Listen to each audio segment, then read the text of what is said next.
और 8 एकड़ जमीन घोटाले में जेल में बंद राज्य के पूर्व मुख्यमंत्री हेमंत सोरेन के खिलाफ ईडी आज अभियोजन शिकायत यानी कि चार्जशीट दाखिल करेगी। ईडी ने हेमंत सोरेन को 31 जनवरी को देर रात गिरफ्तार किया था। 1 फरवरी को जेल भेजा गया था। वो बीते 59 दिनों से न्यायिक हिरासत में है। गिरफ्तारी के 60 दिनों के अंदर मनी लॉन्ड्रिंग मामले में जांच पूरी करते हुए चार्जशीट दाखिल करना अनिवार्य है। 30 मार्च को हेमंत सोरेन की न्यायिक अवधि 60 दिन पूरी हो रही है। ईडी ने पिछले कुछ मामलों में 60वें दिन चार्जशीट दाखिल की थी। बता दें कि ईडी ने हेमंत की गिरफ्तारी के बाद जेल में बंद निलंबित राजस्व कर्मचारी भानु प्रताप प्रसाद, विनोद सिंह समेत अन्य से पूछताछ की थी। उसी आधार पर ईडी हेमंत सोरेन और भानु प्रताप प्रसाद पर मनी लॉन्ड्रिंग मामले में चार्जशीट दाखिल कर सकती है।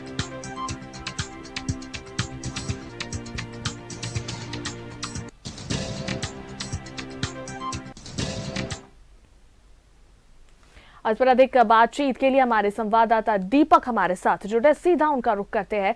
दीपक, देखिए 31 तारीख को जो है हेमंत सोरेन की गिरफ्तारी हुई थी मनी लॉन्ड्रिंग मामले में, जो अवैध जमीन का मामला था। उसके बाद जो है आज 60 दिन पूरा हो रहा है। जो चार्जशीट दाखिल करने की बात है तो ये बोला जा रहा है कि चार्जशीट दाखिल करना अनिवार्य रहता है 60 दिनों के बाद, और 30 मार्च है आज 60 दिन पूरा हो रहा है। चार्जशीट दाखिल करने को लेकर क्या कुछ बातें?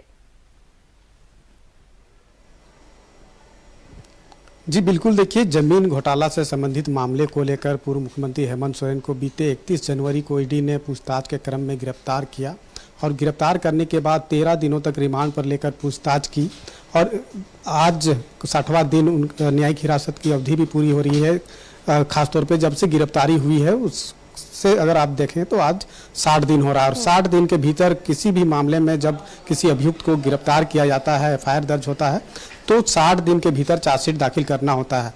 और 60 दिन के भीतर अगर चार्जशीट दाखिल नहीं करती है तो कहीं ना कहीं जो एक्यूज जिसे आरोपी बनाया जाता है उसे राहत मिल सकती है। तो इसको लेकर के ईडी जो है वो 60 दिनों के भीतर चार्जशीट दाखिल करेगी। और पूर्व मुख्यमंत्री हेमंत सोरेन से जो संबंधित जो मामला है, जमीन घोटाला का मामला है, और उसको लेकर के आज ईडी जो है पीएमएलए की विशेष अदालत में चार्जशीट दाखिल करेगी। और अब तक जो भी कार्रवाई हुई है, जो भी जांच में जो तथ्य सामने आए हैं, जो भी जांच के क्रम में जो भी साक्ष्य और सबूत मिले हैं, उन तमाम चीज़ों को मेंशन करते हुए चार्जशीट दाखिल करेगी। और इस मामले में बड़गाई अंचल के निलंबित सीआई भानु प्रताप प्रसाद जो भी इस मामले में आरोपी है, उनके खिलाफ भी ईडी जो है वो चार्जशीट दाखिल कर सकता है। अब सबसे अहम होगा कि जब चार्जशीट दाखिल किया जाएगा ईडी के द्वारा, उसमें किन किन नाम को एड ऑन किया जाता है, ये सबसे महत्वपूर्ण होगा। चूंकि हमने देखा भी किस तरीके से जब पूर्व मुख्यमंत्री हेमंत सोरेन को जब ईडी ने गिरफ्तार किया, उससे पहले जमीन घोटाला मामले को लेकर ईडी ने छापेमारी भी की थी। आर्किटेक्ट विनोद सिंह के ठिकाने पर भी छापेमारी की थी और उस छापेमारी में कई दस्तावेज भी मिला था, फोन चैट मिला था, व्हाट्सएप चैट।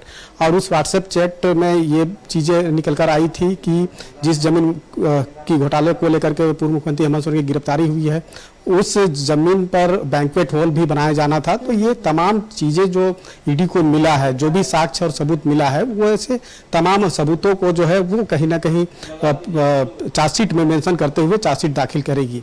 और चार्जशीट आज दाखिल होगा। उसके पहले अगर पूरी घटनाक्रम को अगर हम देखें तो जिस तरीके से पूर्व मुख्यमंत्री हेमंत सोरेन को बड़गाई अंचल के अधीन जो 8 एकड़ 44 डिसमिल जमीन को लेकर के जो है एक के बाद एक 10 समन किया गया था। पहला समन जो है वो अगस्त माह में जारी हुआ था और 8वें समन पर पूर्व मुख्यमंत्री हेमंत सोरेन ने ईडी के सवालों का सामना किया था 20 जनवरी को। उसके बाद 31 जनवरी को पूछताछ हुई थी और पूछताछ के क्रम में पूर्व मुख्यमंत्री हेमंत सोरेन को ईडी ने गिरफ्तार किया था और 13 दिनों तक पूछताछ हुई थी।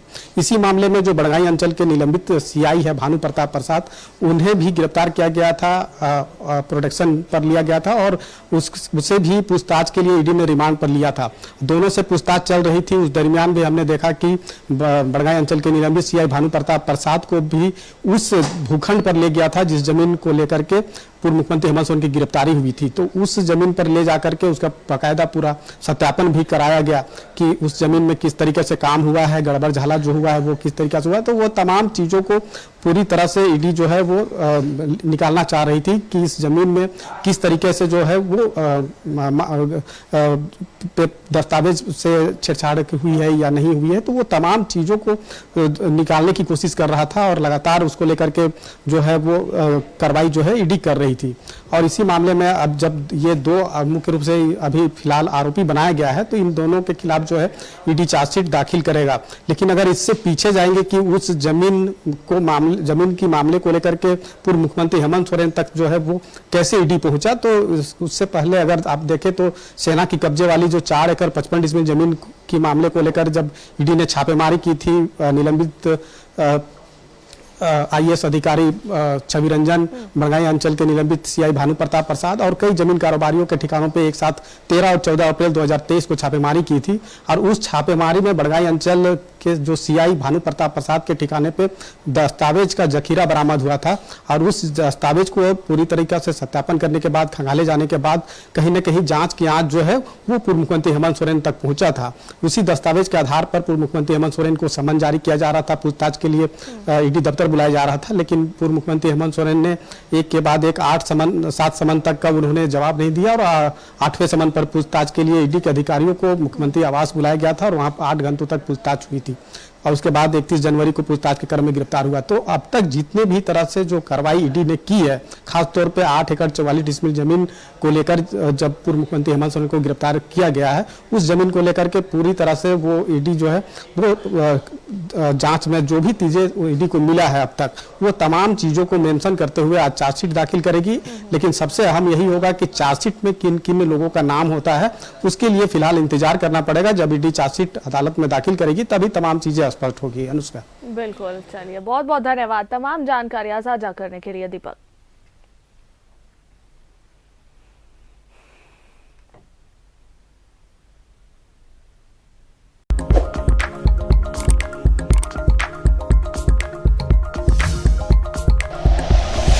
Like and share videos, subscribe करें हमारा चैनल और प्रेस करें बेल आइकॉन। न्यूज़ 11 भारत, सच है तो दिखेगा।